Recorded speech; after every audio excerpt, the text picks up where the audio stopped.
A quick video for those people that want to go into fantasy football. It is coming to my attention that some of you don't have enough things to take up your time and waste time. So fantasy football is another way that you can waste time, feel good about it. Alright, so how to start a fantasy football league, and all this information can be found on the Dummies website, dummies.com, how to create a fantasy football website. I'll just be reciting it in front of you today. Not reciting, but reading it. Anyways, you want to first go to the ESPN site. That's, of course, after you've sat down and gotten a computer and plugged it in and turned it on and put on the internet. Then you're going to go to ESPN.com. You're going to create a profile. Once you've done that, you're going to recruit enough friends, coworkers, neighbors, so that you have 8 to 10 teams. Definitely keep it to an even number of teams, because scheduling is way too difficult if you have an odd number of teams, obviously. Then, you want to name your team. What's a team without a name? Each owner, if you are the owner, you have to submit a team name. Number 3, you want to select a date for your annual player draft. So this date that you choose, the players for your team, as known as the fantasy football draft. The weekend before the start of the NFL regular season usually works best for hosting your draft. And then number 4, you're going to agree on an entry fee. The dollar amount can be as high as you like, or as low as you like. The pool entry fees together form the pot of cash paid out as prize money to the lucky winners. That could be you. Okay, so you can also play for the fun and for bragging rights, or you can do it for money. Depends what you want to do.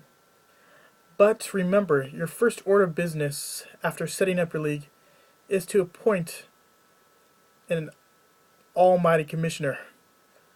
The commish arbitrates any and all disputes that crop up and controversy that rears its ugly head in most leagues. It'll happen, believe me.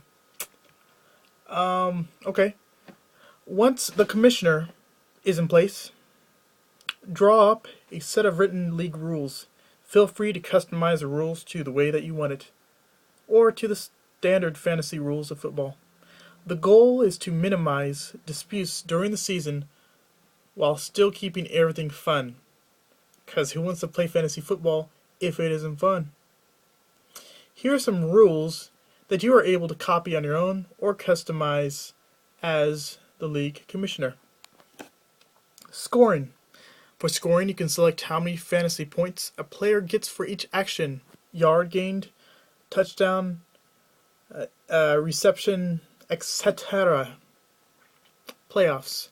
You want to determine how many teams make the playoffs and which NFL weeks those games will be played. Make sense? And waiver wire. You want to outline the rules for waiver wire pickups, including how many free agents a team can add, the selection order, and trades. The rule in trades. You want to create a process for allowing and vetoing trades. You may implement a voting policy where the league owners can veto a trade if it is clearly one-sided.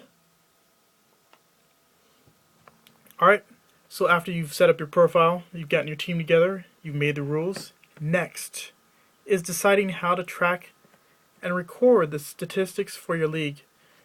In most leagues, the owners receive reports that show the preceding week's results and summarize season-to-date standings. You can tackle this reporting task in 2 ways. You can use the free fantasy football hosting site, which is recommended, or you can calculate the stats yourself. Good luck with that. So I would recommend going with the site's stats helper. Just one tip before you run off into the field there. Use free fantasy football hosting site for your league. Using a service that allows you to focus solely on playing the game, the fun stuff, rather than worrying about all the administrative and stat keeping junk, the boring stuff, it may be a good idea to test between major hosting stats to see if one platform suits your needs better than the other. But if you're in it to win it and to get paid, another day, another dollar, ESPN Fantasy Hosting League site is the way to go.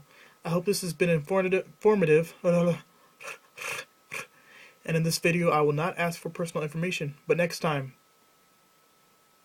that very well may be the case. Thank you for watching. Bye.